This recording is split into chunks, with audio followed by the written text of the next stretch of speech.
Oi. Bom, eu sou o Vinícius do grupo Os Capoeiristas, com Matheus Lopes, Nicolas Ribeiro, Henrique Barrina e Leonardo Paro. Nessa primeira parte da entrevista, a gente busca aprofundar mais a parte de introdução da capoeira no mestre que a gente entrevistou, que é o mestre Milton Ribeiro, e como ela afetou e influenciou na vida dele. Bom, o mestre conta um pouco da sua história, ao decorrer da sua vida na capoeira, na prática. Ele conta como conheceu a capoeira, de onde surgiu, como ela se demonstrou para ele e como ele se inseriu no meio dessa prática que até hoje ele leva para a sua vida e como um estilo de vida. Boa noite, pessoal. A gente está aqui com o mestre de capoeira Milton Ribeiro. A gente vai te entrevistar. Tudo bem por você? Tranquilo. Primeiro a gente gostaria de saber, por que você escolheu trabalhar com capoeira? Bom, no mundo da capoeira eu sou conhecido como mestre Milton Astronauta. Na capoeira a gente não usa muito nome, né? Tá. Na verdade eu sempre fui criado com culturas populares. Meus pais do sítio, da zona rural, então muita manifestação cultural, e ao longo do tempo eu acabei conhecendo a capoeira, principalmente pela importância dela como uma manifestação afro-brasileira. Então acho que esse é o começo, na verdade, é o interesse pela questão de ser uma cultura popular e tal. E também por eu gostar muito da questão de musicalidade.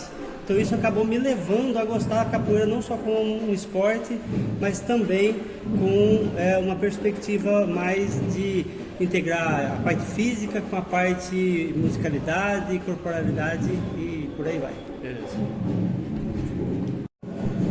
Agora a gente queria saber como foi sua aproximação com essa prática que você está ensinando. Eu comecei a praticar capoeira por volta de 1984. Tinha um colega do bairro que ele ficava dando as piruetas nas festas que tinha no bairro, lá em Piracicaba. E aí eu falei, nossa, que é isso? E ele falou, não, isso é capoeira, né? E aí naquele momento ele falou, você não conhece? Eu vou te ensinar um movimento. Ele pegou e me mostrou o movimento, eu peguei e segui o que ele fez, ele me deu uma rasteira. Eu falei, caramba, nossa, que negócio eficiente. 2 anos depois, o meu irmão, ele pega e começa a treinar capoeira, e aí ele começa a treinar em casa, e ele falava que precisava de alguém para treinar quando os amigos não estavam. Aí ele acabava me chamando para treinar. Aí eu percebi que eu ficava apanhando dele porque não sabia o que fazer, daí eu falei, não vou aprender também. Então meu irmão, que hoje ele não está na capoeira, o Arioval José Ribeiro, ele que me introduz na capoeira de uma forma mais prática mesmo, né, além do conhecer. E basicamente foi, ou eu aprendo para não ficar apanhando, ou vou ficar apanhando com um saco de pancada, e aí eu falei, não, vamos mudar essa história aí. Então, agora a gente quer saber como você faz para estruturar a sua relação trabalho com aulas. E que preocupações você tem com seus conteúdos específicos de trabalho? Tá, na verdade, assim, eu não consigo pensar, eu enquanto pessoa, ser humano, sem a capoeira. Então eu nem penso como é que eu integro o trabalho, eu penso, na verdade, como é que eu integro as outras coisas, vida, família, profissão, compromissos, com a capoeira. Ao longo do tempo, quase todos os capoeiristas, eles têm altos e baixos. Porque a capoeira, ela não é fonte de renda para 99% dos capoeiristas. Mas, ao mesmo tempo, que quem se dedica a ela não consegue ficar longe. Então, você se afasta um pouco, resolve uma parte da vida e volta para a capoeira. Depois você afasta um pouco, resolve outra parte da vida e, a partir daí, você vai o tempo todo fazendo isso. Exceto aqueles colegas que só trabalham com capoeira, que daí é capoeira dia e noite, né? Arroz com feijão e não para.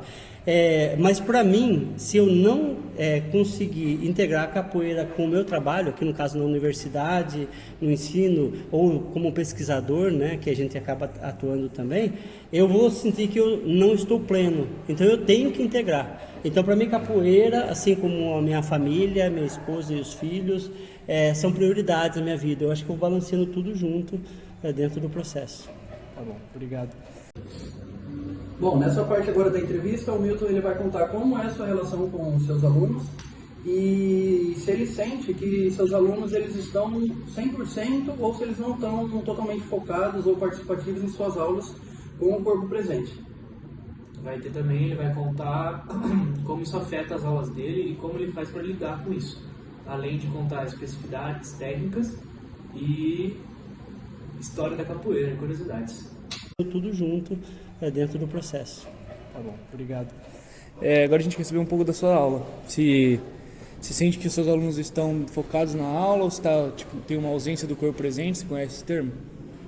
A ausência do corpo presente. Que ele está aqui só por corpo, mas não está focado na aula. Beleza. Não conheci esse termo. Na verdade, assim, muitos capoeiristas têm histórias diferentes. Eu comecei em 84, em 86 eu passo a ter aula e ser aluno.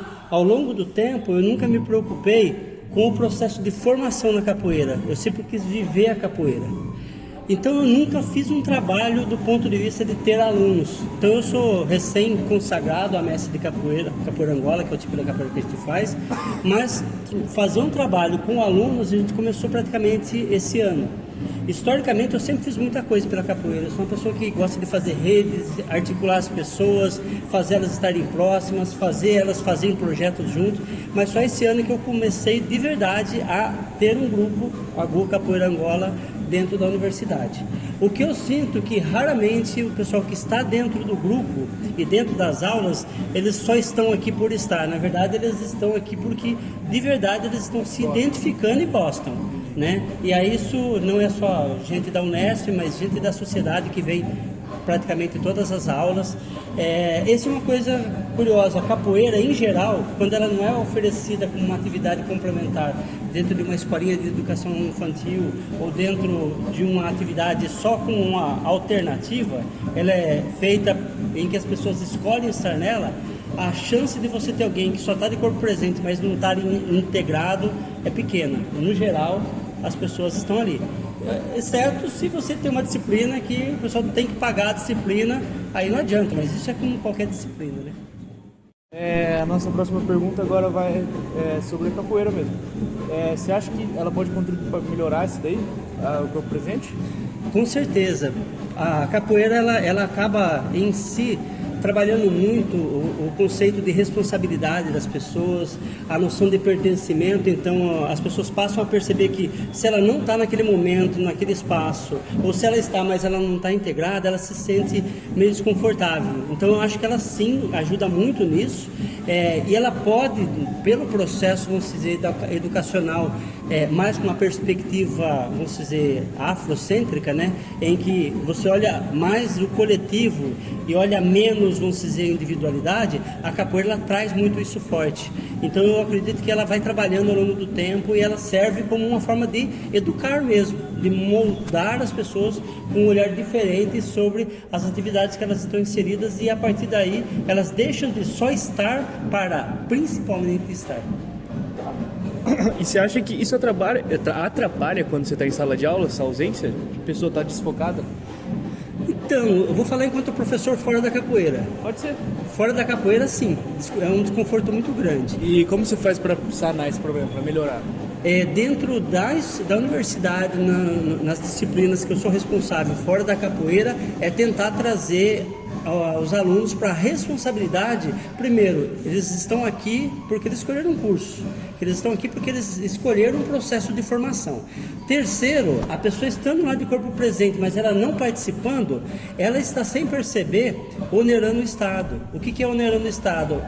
O custo todo que eu tenho de uma aula, com os alunos ali, a infraestrutura, os técnicos que se preparam, tudo isso tem um custo gigantesco e é muito caro. A primeira aula que eu dou no curso de ecologia, na disciplina que eu sou responsável, eu sento com todo mundo e a gente chega lá como se eles fossem recém-contratados para uma consultoria. Quanto custaria aquela consultoria?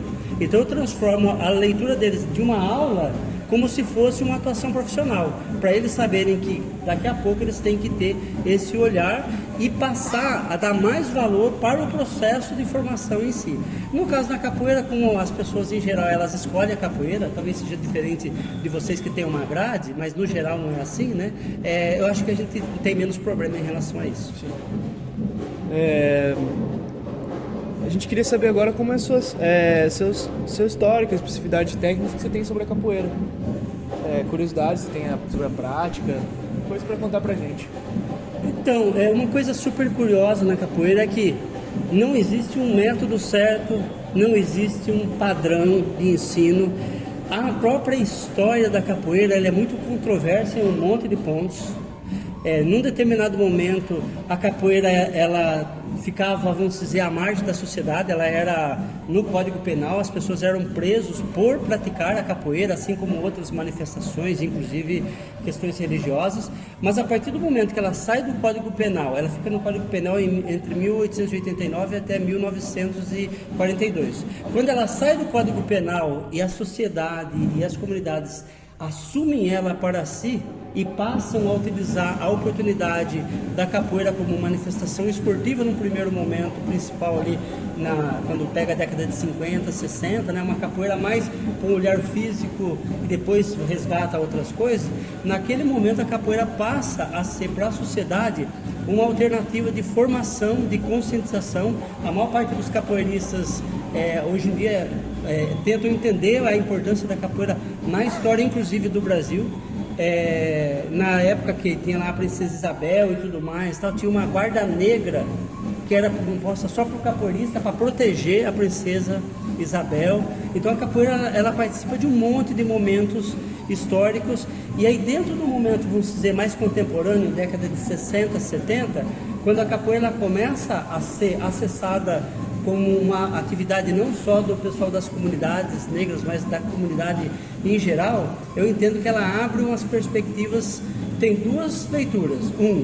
O embranquecimento da capoeira como um ponto negativo e a oportunidade da capoeira ser acessível por todo mundo como uma forma de integrar. Então essa é uma discussão super complicada, ela é super sensível, mas é a realidade histórica, né, que a gente tenta conversar. E nos tempos mais recentes, a gente sempre fala que o capoeirista ele sempre está de olho no passado e pensando no futuro.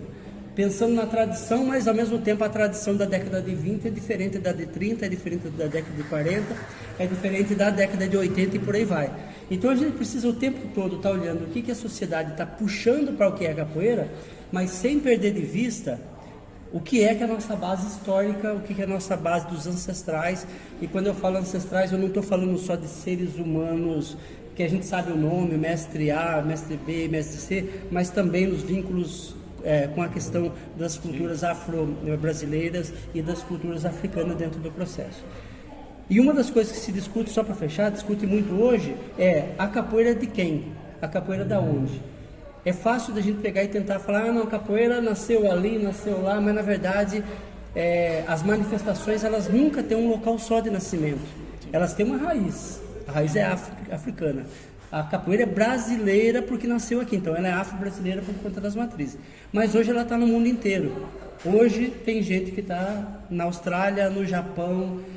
Se for no Tibete, você vai encontrar lá um tibetano, um monge tibetano, de repente dando umas pernadinhas. E isso é uma coisa super legal, a internacionalização.